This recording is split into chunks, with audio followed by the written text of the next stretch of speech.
Hello everyone. In the previous class we have studied about the definition of quotient space, right? So we know that the quotient space L by M is defined by Q of X, where Q of X equal to X plus M, and the set containing the elements like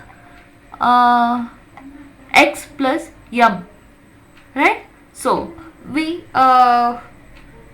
will derive one theorem based on this quotient space. The lengthiest theorem, but very important from the point of examination. So please go through that theorem clearly. The theorem states that if M is a closed linear space of a normed linear space with the norm of each coset x plus M defined as x plus M with the norm, that is norm of x plus M is equal to infimum of the set containing the elements norm of x plus M, where M belongs to capital M. We know that M is a closed linear subspace of a normed linear space capital N. Okay. If N is a Banach space, then the quotient space N by M is also Banach space with the above norm. We need to prove that N by M is also Banach space defined with the norm x plus M equal to infimum of the set containing the elements norm of x plus M, where this M belongs to capital M. So let's go for the proof. First we need to show that the norm given by 1 is well defined, and we need to verify the conditions of this norm. If N is a Banach space, N ಅನ್ನುವಂಥದ್ದು Banach space ಆಗಿದ್ರೆ ಅದು quotient space N by M ಕೂಡ Banach space ಆಗಿರುತ್ತೆ ಅಂತ ಹೇಳ್ತಿದ್ವಿ. ನಾವು first ಏನು ಮಾಡ್ತೀವಿ, N ಅನ್ನುವಂಥದ್ದು Banach space ಹೌದಾ ಅನ್ನೋದನ್ನು ಚೆಕ್ ಮಾಡ್ತೀವಿ. Let us go for the condition of the norm. The set containing the elements norm of x plus M, where M belongs to M, is the set of non-negative real numbers, alva, and bounded below. That we have studied in the definition only, right? We have studied about the equivalence class. In that we know the value of x plus M, and which is the sum of all x and the elements capital M, where this x is called the coset of M and determined by x, and which will be called as equivalence clause of x, right? Again, the addition and scalar multiplication is also possible. Zero element will be M itself. The negative of x plus M is minus x plus M. We know all these things. And here norm of x plus M is given. ಹೌದಾ? So norm of X plus M ಅನ್ನುವಂಥದ್ದು ನಮ್ಗೆ ಇಲ್ಲಿ ಏನಾಗುತ್ತೆ ಅಂತಂದರೆ, M is a closed linear subspace ಅಂತ ಹೇಳಿದ್ದಾರೆ. Closed linear subspace ಅಂತ ಅಂದ್ಕೂಡಲೇ ಅದು ಬೌಂಡೆಡ್ ಬಿಲೋ ಅನ್ನೋದು ಸಿಗುತ್ತೆ ನಮಗೆ. ಅದಕ್ಕಾಗಿ ಬೌಂಡೆಡ್ ಬಿಲೋ ಆಗಿರೋದಕ್ಕೆ infimum of this exist, and therefore this norm is well defined ಅಂತ ಆಯಿತು ಫಸ್ಟ್ ಕಂಡೀಷನ್. ಈಗ ಎಲ್ಲ ಕಂಡೀಷನ್ಸ್ ಅನ್ನು ಚೆಕ್ ಮಾಡ್ಕೊಳ್ಳೋಣ. So since we know that norm of X plus M is the infimum of a set of non negative real numbers, therefore norm of x plus m is always greater than or equal to 0 because set of non negative real numbers ಅಂತ ಹೇಳಿದ್ದಾರೆ. ಅಂತಂದ್ರೆ ಅದರೊಳಗಿರುವಂಥದ್ದು ಎಲ್ಲದು ಏನು, positive terms ಅಥವಾ 0. So we are taking norm of x plus m is greater than or equal to 0 for every x plus m belongs to n by m. ಅದರೊಳಗೂ m ಅನ್ನುವಂಥದ್ದು 0 element of n by m, that is by the definition also. ನಾವು ಈಗ ಏನು ತೋರಿಸ್ಬೇಕು ಅಂತಂದರೆ, norm of x plus m equal to 0 ಯಾವಾಗ ಅದು x plus m 0 ಎಲಿಮೆಂಟಿಗೆ equivalent ಆದಾಗ, ಅಂದರೆ 0 ಆದಾಗ. 0 ಎಲಿಮೆಂಟ್ ಯಾವುದು ಇದರಲ್ಲಿ, m ಆಗಿದೆ ಅಲ್ವಾ? ಸೊ ನಾವು ನಮಗೆ n1 ಕಂಡೀಷನ್ ಏನು ಹೇಳುತ್ತೆ, norm of X plus Y equal to 0 if and only if X plus Y equal to 0 ಅಲ್ವಾ? ಅಥವಾ norm of X equal to 0 if and only if X equal to 0. ಈಗ ಇಲ್ಲಿ norm of X plus M ಅಂತ ಕೊಟ್ಟಿದ್ದಾರೆ. So ನಾವೇನು ತೋರಿಸ್ಬೇಕು, norm of X plus M equal to 0 ಯಾವಾಗ ಈ ಎಕ್ಸ್ ಪ್ಲಸ್ ಎಮ್ 0 ಆದಾಗ. ಎಕ್ಸ್ ಪ್ಲಸ್ ಎಮ್ 0 ಯಾವಾಗ ಆಗತ್ತೆ ಅಂತಂದ್ರೆ ಇದ್ರ ವ್ಯಾಲ್ಯೂ ಎಮ್ಗೆ ಈಕ್ವೇಟ್ ಆದಾಗ. ಯಾಕೆ ಹೇಳಿ, ಇದು norm of X plus M ಏನಿದೆಯೋ ಅದು ಕೋಶಂಟ್ ಸ್ಪೇಸ್ ಜೊತೆಗೆ ಅಟ್ಯಾಚ್ ಹಾಕೊಂಡಿದೆ. ಎನ್ ಬೈ ಎಮ್ಗೆ ನಮ್ಗೆ ತೋರಿಸ್ಬೇಕು ಇಲ್ಲಿ. ಸೊ ಅದಕ್ಕಾಗಿ ನಮಗೆ ಇಲ್ಲಿ norm of X plus M equal to 0 if and only if X plus M equal to 0 element which is M. Am I clear?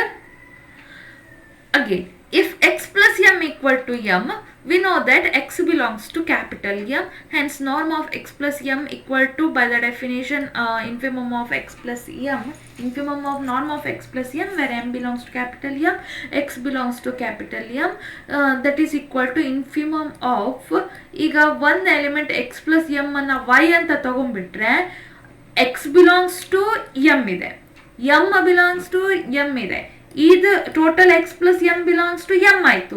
So ಈಗ ನಾನು ಏನು ಮಾಡ್ತೀನಿ, ಎಕ್ಸ್ ಪ್ಲಸ್ ಎಮ್ ಅನ್ನ ವೈ ಅಂತ ನೇಮ್ ಮಾಡ್ಕೊತೀನಿ, ಆವಾಗ ವೈ ಬಿಲಾಂಗ್ಸ್ ಟು ಎಮ್ ಆಯಿತು. Okay, so ಈಗ ನಮ್ಗೆ ಗೊತ್ತಿರೋ ಪ್ರಕಾರ M is a subspace containing the 0 element which is M. Therefore infimum of norm Y where Y belongs to M equal to 0. ಒಂದು ನೆನ್ಪಿಟ್ಕೊಳ್ಳಿ, ನಾವು ಎಲ್ಲೆಲ್ಲಿ ಕೋಶಂಟ್ ಸ್ಪೇಸ್ ಅಂತ ತಗೊಳ್ತೀವೋ ಕೋಶಂಟ್ ಸ್ಪೇಸ್ ಎನ್ ಬೈ ಎಮ್ಮಿನ 0 ಎಲಿಮೆಂಟ್ ಎಮ್, ಆದರೆ Banach space ಎನ್ನಿನ 0 element M ಅಲ್ಲ, ಎನ್ನಿನ 0 ಎಲಿಮೆಂಟ್ 0ನೇ. Okay, this proves that if X plus M equal to M, then norm of X plus M equal to 0. Conversely, let norm of x plus m equal to 0, then we need to show that x plus m equal to m. Okay, now norm of x plus m in a value consider ಮಾಡ್ಕೊಳ್ಳಿ, infimum of this ಅಲ್ವಾ, which is equal to 0. Therefore, there exists a sequence, we are taking sequence mk in m such that norm of x plus mk tending to 0 as k tending to infinity or x plus m tending to 0. ಇದು sequence, ಇದು not on element. ಇಲ್ಲಿ norm of a sequence with element ಇದೆ. therefore tending to 0 as k tending to infinity, x plus mk tending to 0 ಅಂತ ಆಯ್ತು, which implies mk tending to x plus 0 with negative sign, that is minus x. Since m is a closed subspace, this limit minus x of convergent sequence mk belongs to m itself. Since m is a subspace, minus x belongs to m. Again, here x belongs to m, we get x plus m belongs to m also. Therefore, norm of x plus m equal to 0 implies x plus m equal to m. Okay, x plus m belongs to m, m belongs to m ಅಂತಂದ್ರೆ ಇದು ಎರಡನ್ನು equate ಮಾಡ್ಬೋದು ಅಂತ ಸಿಗತ್ತೆ ನಮಗೆ. ಅದಕ್ಕಾಗಿ ಈಗ ಎರಡು ಕಾನ್ವರ್ಸ್ ಪಾರ್ಟಿಂದ ಮತ್ತೆ ಅದರದ್ದು ಸ್ಟ್ರೇಟ್ ಪಾರ್ಟಿಂದ ನಮ್ಗೆ ಏನು ಪ್ರೂವ್ ಆದಂಗಾಯ್ತು, ಫಸ್ಟ್ ಕಂಡೀಷನ್ ಏನಿದೆ, norm of x plus m equal to 0 implies x plus m equal to m is the ಇದರಿಂದ ನಮಗೆ ಸಿಗೋದು ಫಸ್ಟ್ ಕಂಡೀಷನ್ ಅನ್ನ ಈ ಡಿಫೈನ್ ಮಾಡಿರುವಂತಹ ನಾರ್ಮ್ ಏನಿದೆಯೋ ಇದು ಸ್ಯಾಟಿಸ್ಫೈ ಮಾಡತ್ತೆ ಅಂತ ಅನ್ನಂಗಾಯ್ತು. That is the first part. So next part second condition ಅನ್ನ ಪ್ರೂವ್ ಮಾಡೋಣ ಈಗ. ಸೊ ಎರಡು ಎಲಿಮೆಂಟ್ ಅನ್ನ ತಗೊಳ್ಳೋಣ. ಎರಡು ಎಲಿಮೆಂಟ್ ಎಕ್ಸ್ ಪ್ಲಸ್ ಎಮ್ ಮತ್ತೆ ವೈ ಪ್ಲಸ್ ಎಮ್ ಅಂತ ಅನ್ಕೊಳ್ಳಿ, ಎರಡು ಕೋಶನ್ ಸ್ಪೇಸ್ ಅಲ್ಲಿ ಇದೆ. So by the definition of addition in N by M we have norm of x plus m plus y plus m equal to norm of x plus y plus m. So ಇದನ್ನ ಕೂಡ ನಾವು define ಮಾಡಿದೀವಿ ಅಲ್ವಾ, in the last class we have defined. So ನೋಡಿ ಇಲ್ಲಿ ಇದು addition and scalar multiplication among the cosets in m as follows: x plus m plus y plus m equal to x plus y plus m, alpha of x plus m equal to alpha x plus alpha m. ಈ ತರ ನಾವು define ಮಾಡಿದ್ದೀವಿ. ಈಗ ಇಲ್ಲಿ ನಾವೇನ್ ಮಾಡ್ತಾ ಇದ್ದೀವಿ, quotient space ಜೊತೆಗೆ ನಾರ್ಮಡ್ ಲೀನಿಯರ್ ಸ್ಪೇಸ್ ಅನ್ನ ಕನ್ಸಿಡರ್ ಮಾಡ್ತಾ ಇದ್ದೀವಿ. ಸೊ ಅದಕ್ಕಾಗಿ ನಮ್ಗೆ ಇಲ್ಲಿ norm of x plus m plus y plus m can be return as norm of x plus y plus m ಆಯಿತು. Since norm of x plus y plus m is defined to be the greatest lower bound ಇನ್ಫಿಮಮ್. ಇನ್ಫಿಮಮ್ ಅಂತಂದ್ರೆ greatest lower bound ಅಲ್ವಾ. ಅದಕ್ಕಾಗಿ ಎರಡು elements ಇದೆ M ಅಲ್ಲಿ. ಹೆಂಗಿದೆ ಅದು ಅದನ್ನ ಎಮ್ ಕೆ ಮತ್ತು ಎಲ್ ಕೆ ಅಂತ ನಾವು ತಗೊಂಡಿದ್ದೀವಿ. Such that norm of X plus M equal to limit as K tending to M norm of X plus M K element ಅದು ಕನ್ವರ್ಜ್ ಆಗ್ತಿದೆ ಅಂತ. Okay, so okay, norm of Y plus M equal to limit of norm of Y plus L K where K tending to infinity. ನೋಡಿ ಯಾವಾಗ same ಅದೇ ಬಂತಲ್ವಾ. Norm of X plus M equal to X norm of X ಬರುತ್ತೆ, norm of Y plus M equal to norm of Y ಬರುತ್ತೆ. M is zero element ಆಗಿರೋದಕ್ಕೆ ನಮಗೆ ಈ limits hold ಆಗುತ್ತೆ. ಅದರೊಳಗೂ ಅದು ಇನ್ಫಿಮಮ್ ಅಂತ ಕೊಟ್ಟಿರೋದಕ್ಕೆ ನಮಗೆ ಎರಡು ಬೌಂಡ್ಸ್ ಸಿಗುತ್ತೆ, ಲೋವರ್ ಬೌಂಡ್ಸ್ ಸಿಗುತ್ತೆ, ಒಂದು ಎಕ್ಸಿಗೆ ಒಂದು ವೈಗೆ. ಸೊ ಈಗ ಇದೆರಡನ್ನು ಯೂಸ್ ಮಾಡಿಕೊಂಡ್ರೆ ನೀವು ಇದನ್ನು ಕಂಬೈನ್ ಮಾಡಿ norm of X plus y plus m ಅದನ್ನು ನಾವು ಸ್ಪ್ಲಿಟ್ ಮಾಡಿದಾಗ less than or equal to norm of X plus m plus norm of Y plus m ಆಯಿತು. ಇದು ಹೇಗೆ ಅಂತಂದರೆ ಜಸ್ಟ್ ಹೇಳಿದ್ದೀನಿ ಇಲ್ಲಿ, norm of X plus y plus m is less than or equal to lower ಬೌಂಡನ್ನು ನಾವಿಲ್ಲಿ add ಮಾಡ್ತಾ ಇರೋದಕ್ಕೆ norm of X plus y plus M k. M ಇದ್ದಲ್ಲಿ ಒಂದು ಎಲಿಮೆಂಟನ್ನು ಸ್ಪೆಸಿಫೈ ಮಾಡ್ತಾ ಇರೋದು ಎಮ್ ಕೆ ಮತ್ತು L k for x and for y respectively. So ಈಗ ಇದೆರಡನ್ನು ಸ್ಪ್ಲಿಟ್ ಮಾಡಿದ್ರೆ less than or equal to norm of X plus M k plus norm of Y plus L k ಆಯಿತು. Norm of X plus M k ಯನ್ನ norm of X plus m ಆಗಿ ಬರಿಬೋದು. Norm of Y plus L k ಯನ್ನ norm of Y plus m ಬರೆಯೋದು. ಇದು ಹೇಗೆ ಬಂದಿದೆ ಅನ್ನೋದನ್ನು ನಾನು ಇಲ್ಲಿ ನಿಮಗೆ ತೋರಿಸ್ತಾ ಇರೋದು. ಓಕೆ, ಸೊ ಕೆ ಅನ್ನುವಂಥದ್ದು ಒಂದು ಆರ್ಬಿಟ್ರರಿ ಕಾನ್ಸ್ಟೆಂಟ್. ನೀವು ಯಾವುದೇ ಒಂದು ಕೆಗೆ ಎಲಿಮೆಂಟಿಗೆ ಅದನ್ನು ತಗೊಂಡ್ರೂ ಸಹ ಲಿಮಿಟ್ ಎಕ್ಸಿಸ್ಟ್ ಆಗುತ್ತೆ. ಅದಕ್ಕಾಗಿ ಈ ಲಿಮಿಟಿನ ಒಂದು ಪ್ರಕಾರ ನಮಗೆ ಈ ಒಂದು ಕಂಡೀಷನ್ ಆಪ್ಟೇನ್ ಆಗುತ್ತೆ. ಓಕೆ, ಸೊ ಈಗ ಮುಂದಿನ ಕಂಡೀಷನಿಗೆ ಹೋಗೋಣ. ಎರಡು ಕಂಡೀಷನ್ ಪ್ರೂವ್ ಆಯಿತು ನಮಗೆ. ನಾರ್ಮಿನ ಥರ್ಡ್ ಕಂಡೀಷನ್, ಯಾವ್ದಾದ್ರು ಒಂದು ಸ್ಕೇಲಾರ್ ಅನ್ನು ಕನ್ಸಿಡರ್ ಮಾಡಬೇಕು. Let us consider that scalar as alpha. Okay, so then we have norm of alpha x plus m equal to ಆ ಕಂಡೀಷನಿಗೆ ಏನು ಬೇಕು ಅದನ್ನು ನಾವು ಕನ್ಸಿಡರ್ ಮಾಡ್ಕೊಂಡಿದ್ದೀವಿ. by the definition infimum of norm of alpha x plus m where m belongs to capital M, infimum of norm of alpha x plus alpha m where m belongs to capital M, that can be written as mod of alpha, infimum of norm of x plus m that is m where m belongs to capital M. ಇದೆಲ್ಲ ನಿಮಗೆ ಗೊತ್ತಿರುವಂಥದ್ದೇ ಯಾವ ಥರ split ಆಗುತ್ತೆ ಅಂತ ನಾನು direct ಆಗಿ ಹೇಳ್ತಾ ಇದ್ದೀನಿ. So directly we can say that norm of alpha x plus m can be written mod of alpha. ಇದ್ರದ್ದು ವ್ಯಾಲ್ಯೂ ಅಂತಂದರೆ ಇದು ಯಾವುದು, ಬೈ ದ ಡೆಫಿನೇಷನ್ ಇದಲ್ವಾ ಅಂತಂದರೆ norm of X plus m value ಹಾಕಿದ್ದೀವಿ ಅಷ್ಟೇ, ಮತ್ತೇನು ಇಲ್ಲ. ಇದರಿಂದ ನಮಗೇನು ಗೊತ್ತಾಯಿತು ಅಂತಂದರೆ N by M that is quotient space is a normed linear space ಅಂತ ಗೊತ್ತಾಯಿತು. ಈಗ ನಾವೇನು ಮಾಡ್ತೀವಿ ಅಂತಂದರೆ ಎನ್ ಈಸ್ ಕಂಪ್ಲೀಟ್ ಅಂತ ಅಂದ್ಕೊಂಡು N by M is also complete ಅಂತ ಹೇಳ್ತೀವಿ. ಎನ್ ಕಂಪ್ಲೀಟ್ ಅಂತ ಹೇಗೆ ಹೇಳ್ಬೋದು, ಇದೊಂದು ಡೌಟ್ ಬರುತ್ತೆ ನೋಡಿ.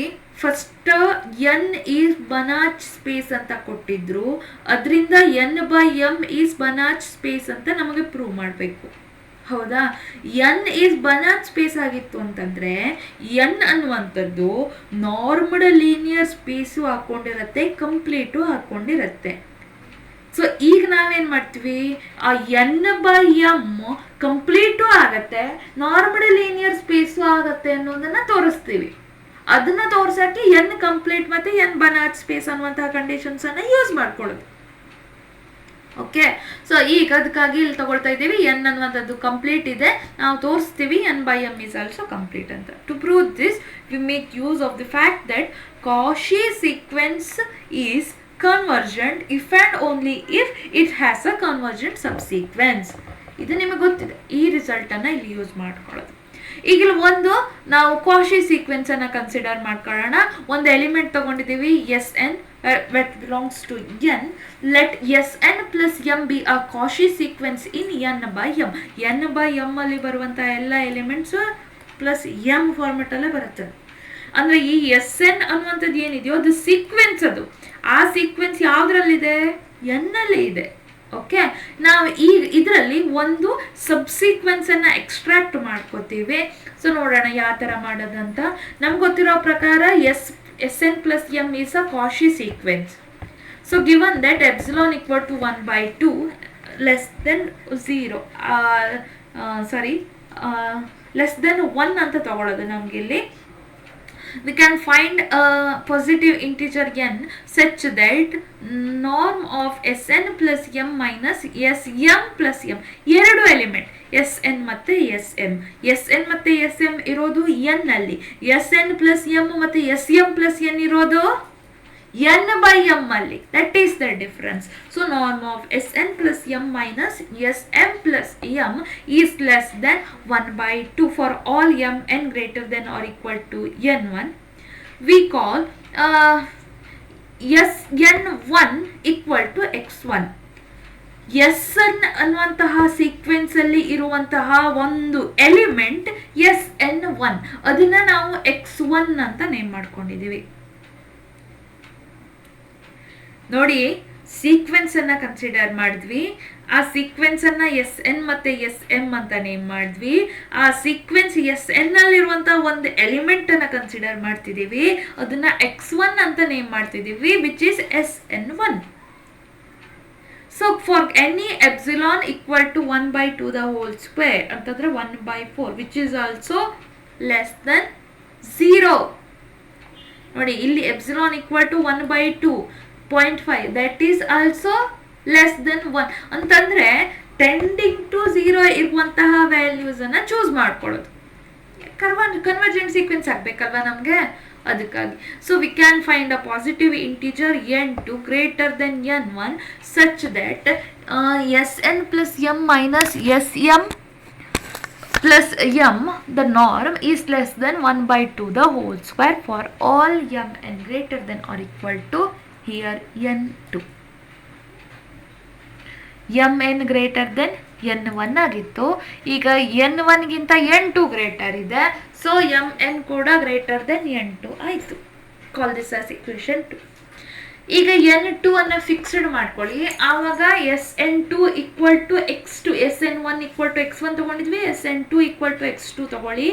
Since n2 greater than n1, x1 and x2 will satisfy norm of x2 plus m minus x1 plus m is less than 1/2. ಈ value okay, ಅದರಿಂದ ಸಿಗೋದು ನಮಗೆ. ಸೊ ಈಗ n1 n2 n3 so on up to nk and x1 x2 so on up to xk, ಅದೆರಡು ಇರುವಂತಹ ಅಂದರೆ ಆ ಥರ ಇರುವಂತಹ ವ್ಯಾಲ್ಯೂಸ್ಗೆ ನಾವು ಏನು ಚೂಸ್ ಮಾಡ್ಕೋಬೋದು ಅಂದರೆ nk plus 1 is always greater than nk.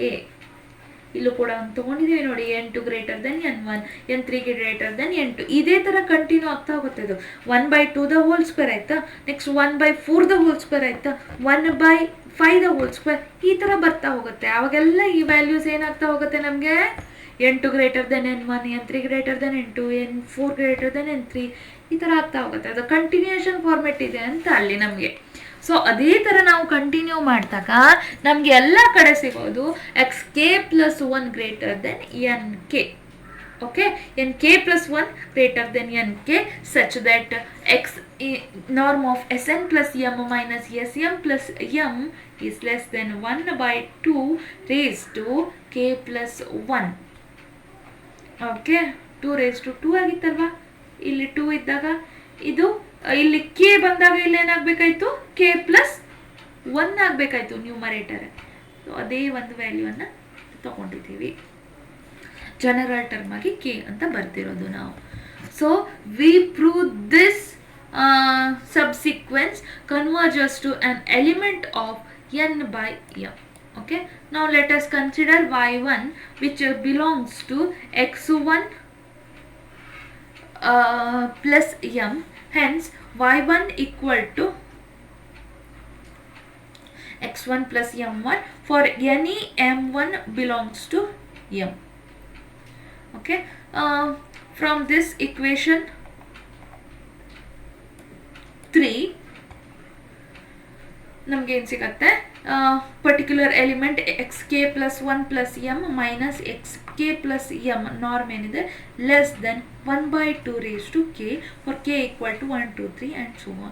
We proved that this subsequence converges to an element of n by m. n by m ಅಲ್ಲಿರುವಂಥ elements x plus m format ಅಲ್ಲಿ ಇರುತ್ತೆ. We are taking that as y1. So y1 belongs to x1 plus m. Here y1 ಅಂತಂದ್ರೆ x1 plus particular m value ಅನ್ನು ತಗೊಳ್ತಾ ಇದ್ದೀವಿ, m1 ಅಂತ ಅನ್ಕೊಳ್ಳೋಣ. m1 value belongs to capital m.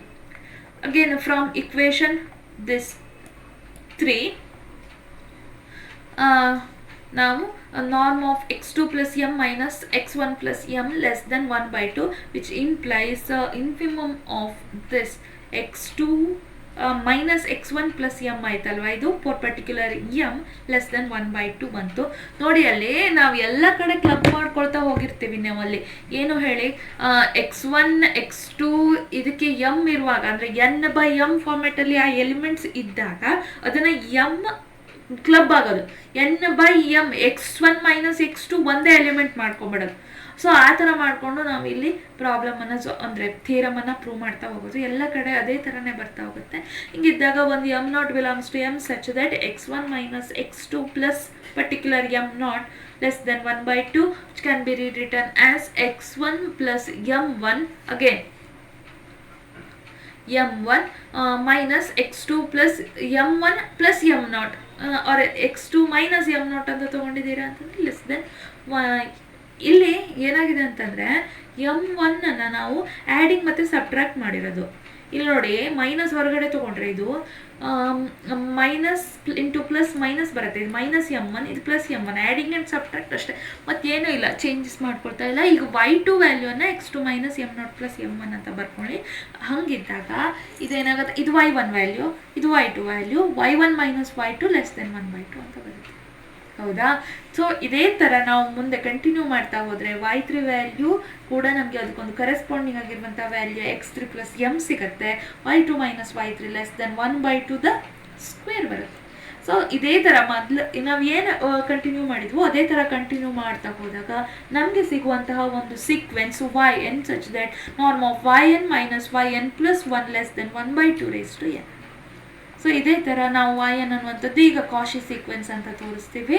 ಅದು less than epsilon ಬರಬೇಕಲ್ವಾ ನಮಗೆ. ನೋಡಿ ym minus yn n greater than m ಇದ್ದಾಗ mಗಿಂತ ಹೆಚ್ಚಿಗೆ ಇರುವಂಥ terms ym plus 1 ym plus 2 ym plus 3 ಈ ಥರದ್ದು y ಅಪ್ ಟು yn ವರೆಗೆ ಇರುವಂಥ ಎಲ್ಲ ಎಲಿಮೆಂಟ್ಸ್ ಸಿಗುತ್ತೆ. ಗ್ರೂಪ್ ಮಾಡ್ಕೋತೀವಿ. ಆ ಗ್ರೂಪನ್ನು ನಾವು ಸಪ್ರೇಟ್ ಮಾಡಬೇಕು ವಿತ್ ರೆಸ್ಪೆಕ್ಟ್ ಟು ನಾರ್ಮ್ ಅಂತ ಅಂದಾಗ ನಮ್ಗೆ less than or equal to epsilon ಆಗುತ್ತೆ. ಇದ್ರದ್ದು ವ್ಯಾಲ್ಯೂಸ್ ಎಲ್ಲ 1/2 raised to m, 1/2 raised to m plus 1, 1/2 raised to m plus 2 ಈ ಥರ ಎಲ್ಲ ಬರ್ತಾ ಹೋಗುತ್ತೆ. 2 raised to n ಮೈನಸ್ 1 ವರೆಗೆ ಬರುತ್ತೆ. ಸಮೇಷನ್ ಅಲ್ವಾ, i ranging from m to n minus 1 ಅದು. ಓಕೆ, ನೀವು ನಾರ್ಮಲಿ n ತನಕ ಬರಿಬೋದು, ಅಲ್ಲಿ ಏನು ಪ್ರಾಬ್ಲಮ್ ಆಗೋದಿಲ್ಲ ನಮಗೆ. ಬಟ್ ಅದು 1/2 raised to i. ಓಕೆ, ನೋಡಿ ಇಲ್ಲಿ ನೀವು n ಮೈನಸ್ 1 ತನಕ ಬರೆದ್ರೆ ಇಲ್ಲಿ i ಮೈನಸ್ 1 ತನಕ ಸಿಗುತ್ತೆ ಅಷ್ಟೇ, ಮತ್ತೇನು ಡಿಫ್ರೆನ್ಸ್ ಇಲ್ಲ. 1/2 raised to m ಮೈನಸ್ 1 ಫಾರ್ಮೆಟಲ್ಲಿ ಹೋಗುತ್ತೆ. ಅದು ಯಾವಾಗಲೂ ಲೆಸ್ ದೆನ್ ಎಪ್ಸಿಲಾನೇ ಬರೋದು. ಸೊ ಅದು ಲೆಸ್ ದೆನ್ ಎಪ್ಸಿಲಾನ್ ಆಯಿತು ಅಂತಂದರೆ ಕಾಶಿ ಸೀಕ್ವೆನ್ಸ್ ಅಂತ ಅಂದಂಗೆ ಆಯಿತು. ಸೊ ಅದಕ್ಕಾಗಿ n is complete, there exist a vector y in n such that yn tending to y. To conclude the proof, lastly we need to show that xn plus m tending to y plus m in n by m. ಅದರ ಸಲುವಾಗಿ ನಾವು consider ಮಾಡ್ತಾ ಇದ್ದೀವಿ ಇದು minus ಇದು less than epsilon ಆಗಬೇಕು. So just ನಾವು ನಾರ್ಮಿನ ಇಲ್ಲೊಂದು 2 ಲೈನ್ ಬೇಕಿತ್ತು ನೋಡಿ, ಇದು ನಾರ್ಮಿನ ಡೆಫಿನೇಷನ್ ಹಾಕ್ಕೊಳ್ಳಿ ಅದನ್ನು. ಓಕೆ, ಡೆಫಿನೇಷನನ್ನು ಅಪ್ಲೈ ಮಾಡಿದಾಗ ನಮಗೆ ಇಲ್ಲಿ xn plus m minus y1 for all m belongs to capital m. ಅದೇ ರೀತಿ ನಮಗೆ ಗೊತ್ತಿದೆ, ನಾವು ಕನ್ಸಿಡರ್ ಮಾಡ್ಕೊಂಡಿರೋ ಪ್ರಕಾರ yn ಅಂತಂದರೆ ಅದು xn ಪ್ಲಸ್ m ಫಾರ್ಮೆಟಲ್ಲಿ ಇರುವಂಥದ್ದು for some m. Okay, less than norm of yn minus y ಅಂತ ಬರ್ತಾ ಇದೆ, tending to 0 as yn tending to y. Hence xn plus m tending to y plus m, but this in the belongs to n by m set. Thus, the Cauchy sequence Sn plus m in n by m has a convergent subsequence Xn plus m in n by m. ನೋಡಿ, ಇಷ್ಟು very important ಆದಂತಹ ಒಂದು concepts. First norm ಅಂತ prove ಮಾಡ್ಕೊಂಡಿದ್ದೀವಿ, after that completeness ಪ್ರಾಪರ್ಟಿಯನ್ನು prove ಮಾಡ್ಕೊಂಡಿದ್ದೀವಿ. ಅದಕ್ಕೆ ನಾವು ತಗೊಂಡಿರುವಂಥದ್ದು ಸೀಕ್ವೆನ್ಸಿನ properties. ನೋಡಿ, ಅಲ್ಲಿ ಎಲಿಮೆಂಟ್ಸ್ ಯಾವುದು, ಅದರಲ್ಲಿ ಸೀಕ್ವೆನ್ಸ್ ಯಾವುದು ಅನ್ನೋದನ್ನು ಕರೆಕ್ಟಾಗಿ ಡಿವೈಡ್ ಮಾಡಿ ನೋಡ್ಕೊಳ್ಬೇಕು. ಮತ್ತೊಂದು ಇಂಪಾರ್ಟೆಂಟ್ ಏನು ಅಂತಂದರೆ, ನೀವು ಬರೆಯುವಾಗ ಎನ್ ಬೈ ಎಮ್ ಅಲ್ಲಿ ಇರುವಂತಹ ಎಲ್ಲ ಎಲಿಮೆಂಟ್ಸು ಎಕ್ಸ್ ಪ್ಲಸ್ ಎಮ್ ಈ ಫಾರ್ಮೆಟಲ್ಲೇ ಇರುತ್ತೆ. ಎಮ್ ಪ್ಲಸ್ ಹಾಕೊಂಡಿರುತ್ತೆ, ಅದು ಆವಾಗ ಮಾತ್ರ ಅದು ಎನ್ ಬೈ ಎಮ್ ಫಾರ್ಮೆಟಲ್ಲಿ ಬರುವಂಥದ್ದು. ಎಲಿಮೆಂಟ್ಸ್ ಎಲ್ಲ ಇರೋದು ಅದೇ ಥರ. ಅದೇ ರೀತಿ ನಾವು ನಾರ್ಮಲ್ ಎನ್ನಲ್ಲಿ ಡೈರೆಕ್ಟಾಗಿ ಇರುವಂಥ ಎಲಿಮೆಂಟ್ಸು y1 y2 y3 ಈ ಥರದ್ದು. ಇಲ್ಲಿ ನಾನು ಅದೇ ತೊಗೊಂಡಿದ್ದೀನಿ ಅಂತ ಹೇಳ್ತಾ ಇಲ್ಲ, ಬಟ್ ಇರೋದು ಆ ಥರ. ಸೊ ಈಗ ಎನ್ ಬೈ ಎಮ್ ಅನ್ನುವಂಥದ್ದು ಕಂಪ್ಲೀಟ್ ಅಂತ ಪ್ರೂವ್ ಆಯಿತು. ಮೊದಲು ಎನ್ ಬೈ ಎಮ್ ಅನ್ನುವಂಥದ್ದು ನಾರ್ಮಲ್ ಲೀನಿಯರ್ ಸ್ಪೇಸ್ ಅಂತ ಪ್ರೂವ್ ಆಗಿತ್ತು. ಸೊ ಇದು ಎರಡರಿಂದ you can conclude that n by m is Banach space if n is Banach space with the norm defined by above. Am I clear? So this is the important theorem. ಒಂದೇ ರೀತಿ ಎಲ್ಲ steps ಇದಾಗ್ತಾ ಹೋಗುತ್ತೆ, ಮುಂದುವರಿತಾ ಹೋಗುತ್ತೆ, continue ಆಗ್ತಾ ಹೋಗುತ್ತೆ. So ಅದಕ್ಕಾಗಿ ನೀವು ಕರೆಕ್ಟಾಗಿ ನೋಡ್ಕೊಳ್ಬೇಕು. If you have any doubts, you can ask me. Let us continue in the next class.